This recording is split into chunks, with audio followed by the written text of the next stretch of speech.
guys, Thomas from Team Sakurasou here, coming at you guys with another Yu-Gi-Oh! Mark Watch. And before I begin, I have some awesome news to announce. Now, number one, 5 Cards Avenue Trade Binder, one of the most beloved series. I did not do one in November because I did 2 5 Cards Avenue from like X sets, so I was like, that's a good substitute. But the December one is going to pack some heat, and you guys are going to see that within a week, as well as a deck profile that was supposed to be this week for December, but because of the new list and all that, I made a little bit of changes for it to this, especially the side deck. So hopefully you guys will be enjoying that when that does come out, as well as I will be having at the end of my market watches next week or in a separate video my new setup as well, because I am doing a few things with live streamings. I'm setting up my second monitor that I've shown you guys in live streams and all that.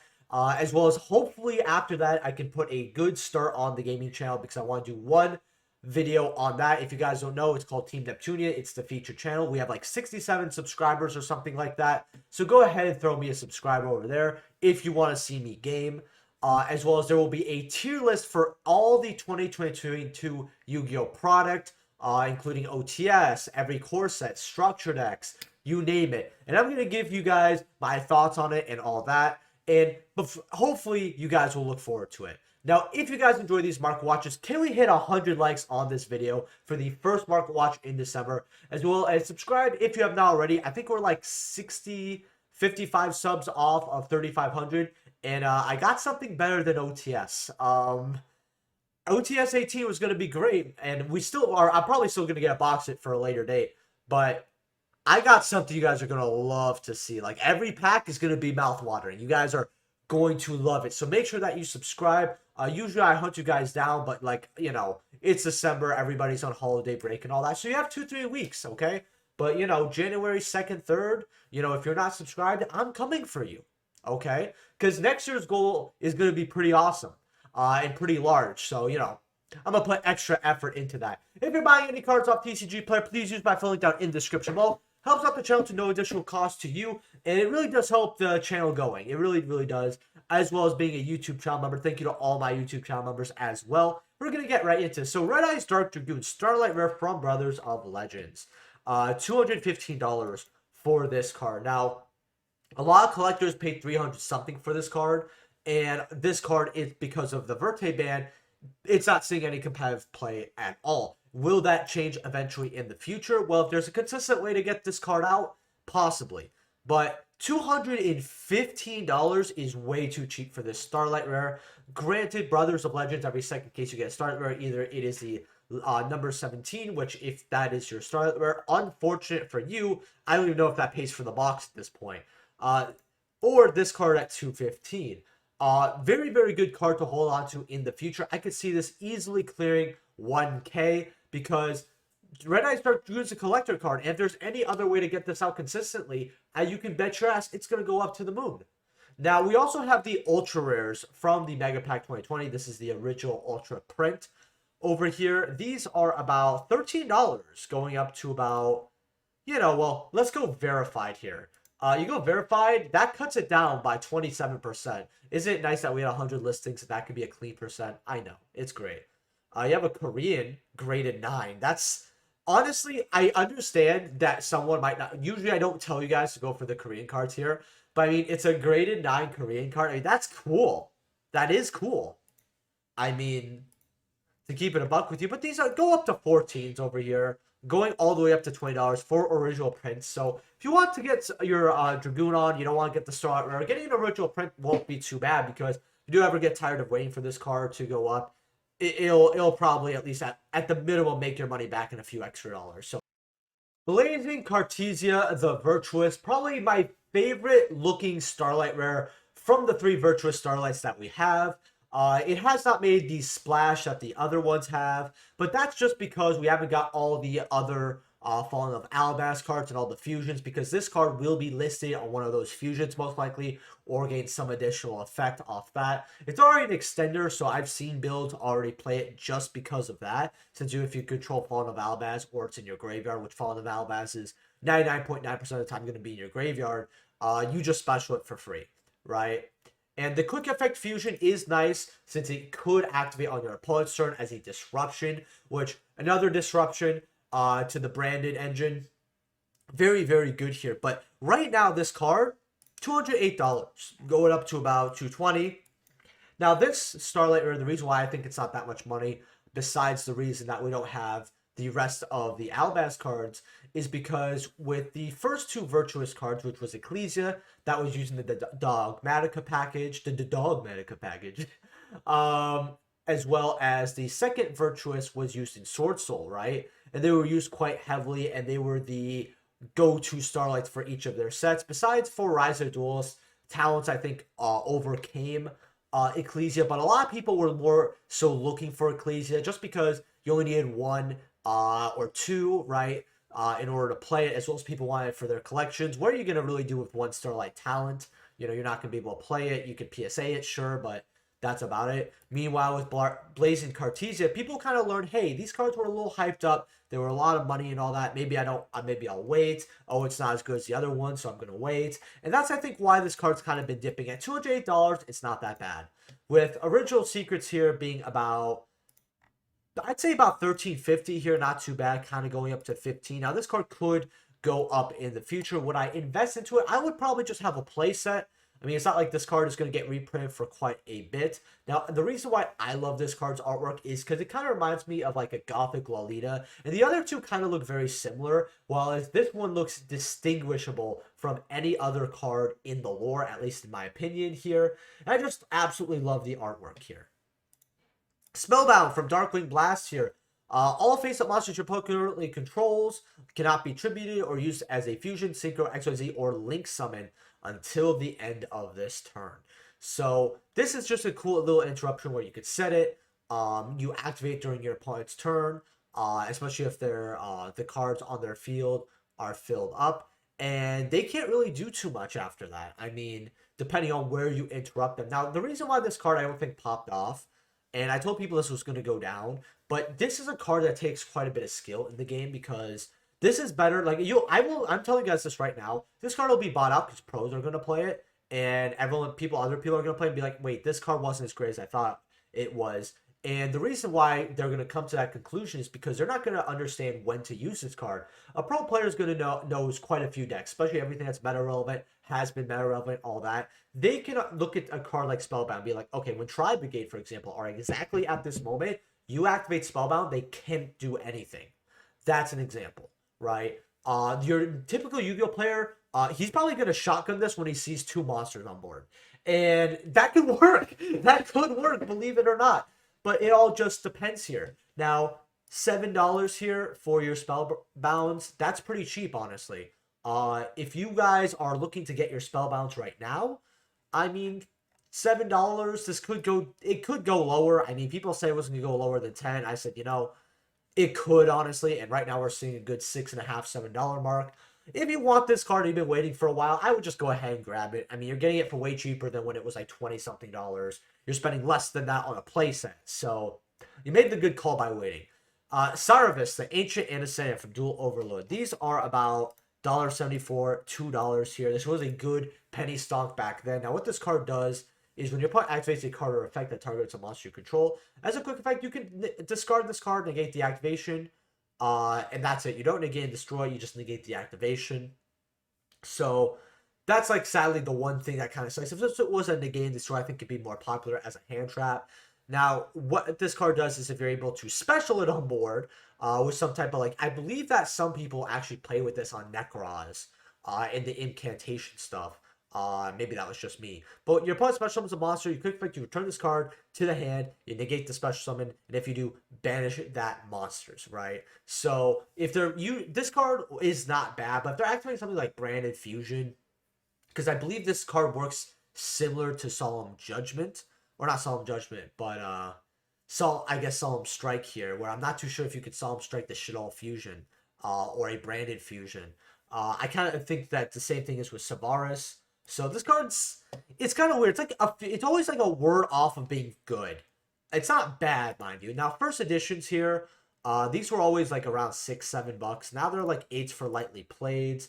Here, near mints are about, well, I'm saying about 12 here, 13, 14, going up to $20, $22. for your secret rare. So, hey, if you want to get some first ed light play secrets, that might not be a bad idea. They do go up quite quickly. Omegas from High Speed Riders here. Now, I actually have my own personal set of this. $20 for your ultra rares. 24, 26. This is the original print and the highest rarity besides the CR. Now, the CRs are a lot of money for a reason. They look very nice. I personally would love to see a Secret Rare Gamma reprint, and it's something that Konami might do in the future, but we only have 17 listings, even though this card's not seeing too much play right now. And people are buying this consistently, so I mean, I could see this being a $30, $40 version. I mean, the card definitely would benefit off another reprint. I mean, you have rares here for $2s, golds here for like $2, $3. Well, more like $3.5, $4, but supers here, $5s. Not too bad. It is the unlimited print, so it's not the first edition. So keep that on the back burner here. Actually, I had the supers pulled up right here. Ghost Spells originals from Flames of Destruction here. Secret rares are, well, you have a mod play unlimited for 8, which I don't look at mod plays often, but seeing how this card used to be 100 something for first editions at one point, mod unlimited for 8 kind of shows you what's to come. Unlimited for 9s, $10 here. First editions here are 23 for lightly played. That's not bad. Now, your mints are going to run you about 28s over here for your secrets, while the reprint pharaohs, they're going to run you about $3 here. Now, I think that while this is very, very good, I think you're going to make a lot more money off this if you take, say, the $28 and you get, let's just bump it up to 30 here. You would get 10 copies of this card as opposed to 1 year mint, and people will be more willing to get a set off you rather than just one random original copy. And these, I think, can easily hit 10. The originals, they could go to 40, 50, right? But you'll be making more money off this. So while I always usually tell people go for the original, these secrets right here, this is the way to go, in my opinion. OG Effect Veiler from Duelist Revolution here. Lightly played are about, well, you got one here for 10, and you have a playset actually, so that's quite good actually. Because if you go verified here, and you just go lightly played in your mints, there's not too many of these on here. So playset unlimiteds for about 30 for the set, it's not bad, especially when they go up to 17s here very quickly. Now, first edition lightly plays are going to run you about 23s. I told people to get these at $8 to $10. I know one guy actually went really in on this at around $7, $8. And he kind of cashed out. I think they were like closer to 30s. And he was very, very happy with the result here. But first sets do go up to 30s right over here as well. In fact, ooh, Italian. How do Italians look here? Dissimulator di effecto. Dismantle the effect. Okay. That's cool. That's cool. Ultimate rares here are, well, lightly played's 168, going up to 130. Near mints are about 200. What are first sets going for? 384. Near mints are about 522. You got an ulti here. That doesn't look near mint. What is that? That's not near mint. Okay then. Thunder King over here. This card has been going up because of older formats here. You got like 33 listings at $8, $9. $8, $9. The golds are about 12s. Gold Series 3, which I don't like Premium Gold. I think Premium Gold is one of the worst looking gold rares ever. I think the Gold Series is actually not that bad. It actually does work for certain cards. I don't mind seeing a Gold Series 3 Thunder King, for example. Obviously, I'd rather have the Secret or the Ulti, but if I had to pick a third, I'd probably pick the Gold Series 3. Like, maybe even if I didn't like the Ultra, I would still pick the Gold Series 3. Again, they're not great, but they're not bad either. They're unique enough to be like, it's cool to see, right? Maybe I'll have one, right? At least it's not disgusting like premium trash over here. Man, I hated these gold rares. But this is going up because of older format. Some people said, oh, well, this is a great card to play nowadays. Personally, I've not seen a single person play this. I haven't seen any top deck profiles playing this, because it's not easy to get. You'd have to use your normal summon, right? Neither player can add cards from their deck to their hand except by drawing them, right? So this also hurts other decks as well. During your player's turn, when your opponent special summon a monster, you can send this face-up card to the graveyard to negate the special summon, and if you do, you destroy it, right? So it could trade itself out for a card, and it's a nice floodgate, but it does work against you. Ultis here are about 168. I told people to get these when they were 30. And I ended up cashing out around 100 something, so I was very happy with this. Secret rares, which I actually also told people to get like 10 bucks. 38s here, going up to 40s here. I personally have my set still. Card looks very good as a secret rare because the GX manga promo cards look very different than whatever rarity they were. Like the ultras look different, the secrets look different, right? The ultras do look very close to similar, but the secrets completely different. That's kind of why I liked Secret Thunder Kings. Not that ultis look bad, but secrets all the way.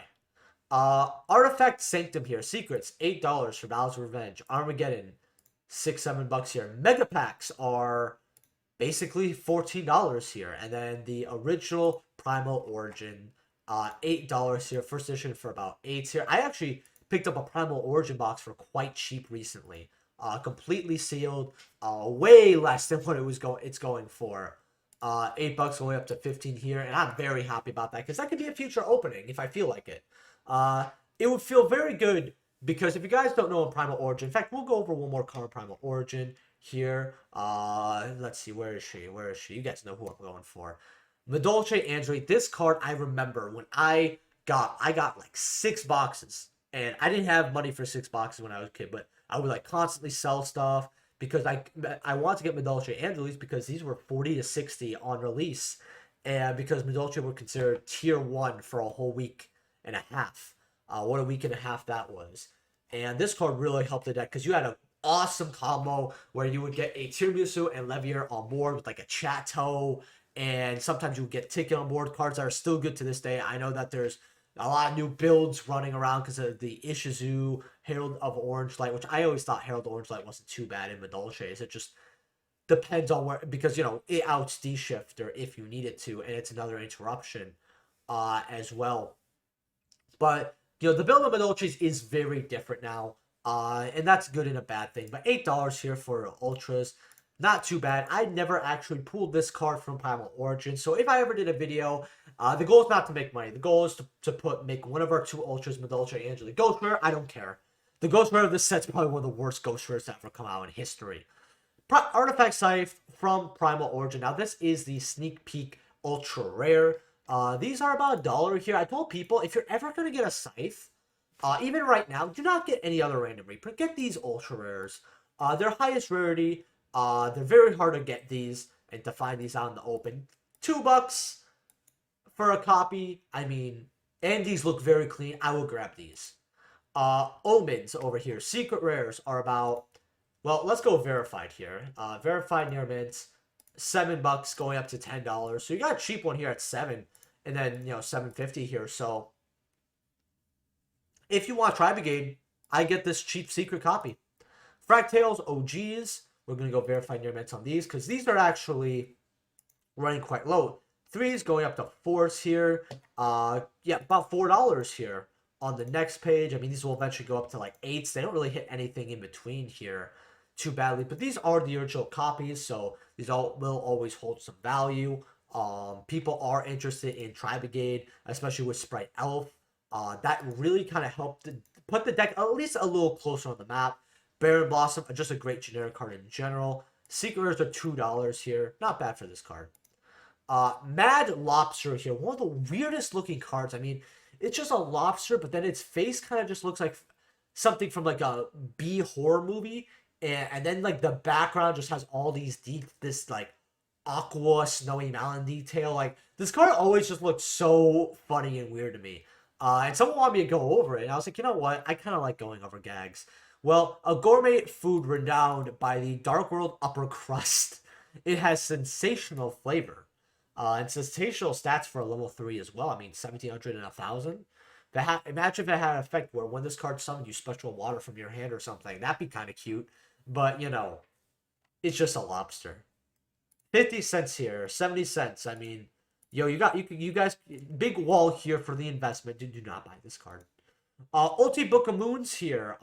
This card is 60 for, in fact, I'm not on the first page, yeah. If we go near mints here, $65 here. In fact, yeah. Oh, I didn't even go near mints, my fault. $65, going up to $70 for this card.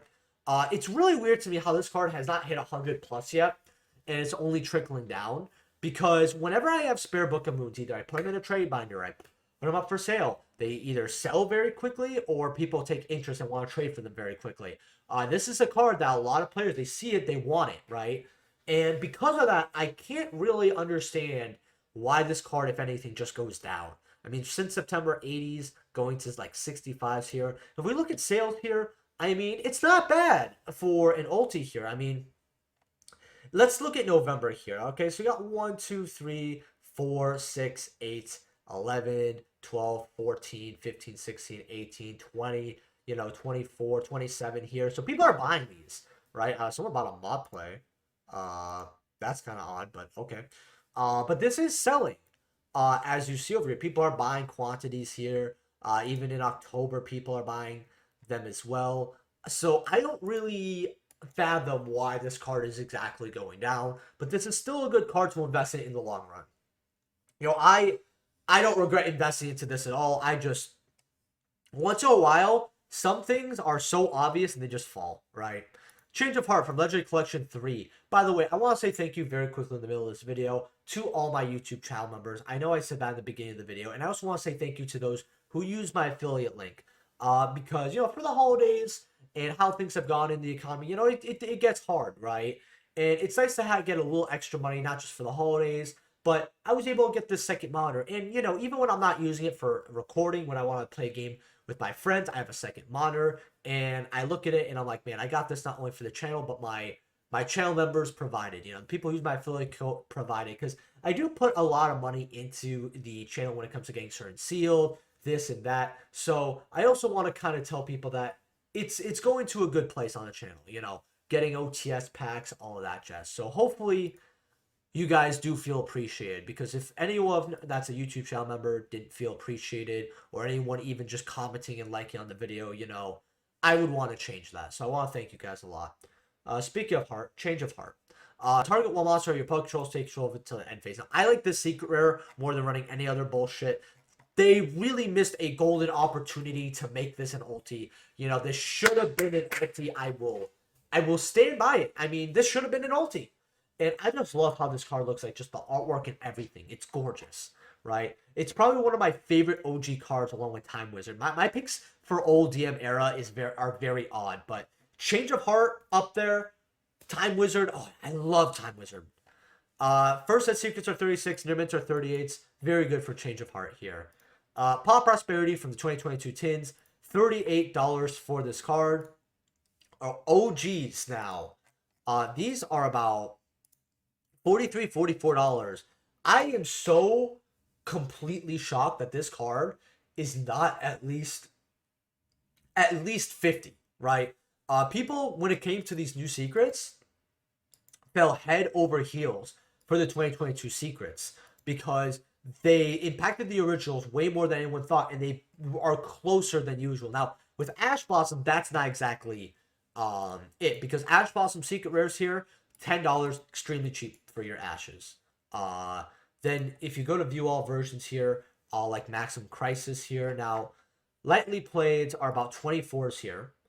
First editions, though, for light plays and near mints, these were like anywhere from 80 to 110. Lightly plays are 41s. Near mints are, they don't really go up too much here, but near mints are $52, going up to $56. I mean, people like their OG copies, and they know that this card is just way too low to sell. In fact, this card is still selling for OGs right here. I mean, maybe not at the rate it used to, but I mean, we're seeing playsets flying off the boards in Novembers, right? So, something to look at.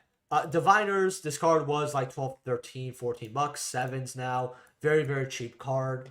Over here, honestly, 7.5. Not bad to go in on. Ghost Spell Secrets. I already went over this. I don't know why I brought it back up. Then we got Rabina here. Now, this is something that was very odd to me. This is just the rare from the 2020 tins, and this is 39 listings at basically, once this guy's gone, they're basically dollars here. I mean, that's just shocking here, because, I mean, it's just a common, and the super rares are also going up to $2 here. So, if you have some Thunder random supers or random commons, well, they're worth money for no reason. And I really mean it. Like, at least the supers at $1 too, I'm fine with. But these commons at $1 are very odd to me. Yep, going up to $1 here for this guy. And then you have the supers for about $1 here. Yep, just dollar going up to $2 here. Kind of crazy, actually. Hopefully you guys enjoyed this market watch. If you did, smash that like button and subscribe. For buying any cards off TCG Player, please mark the link down in the description below. Helps out the channel to no cost to you. And let me know in the comment section what cards I'm going over in the next market watch. And tell me whatever buyouts there are. Next market watch, I definitely want to go over an old set at the end. You know, I'm feeling like something from the original Yu-Gi-Oh! You know, something like Metal Raiders or something. But get this video to 100 likes, and I'll see you guys in the next video. Peace.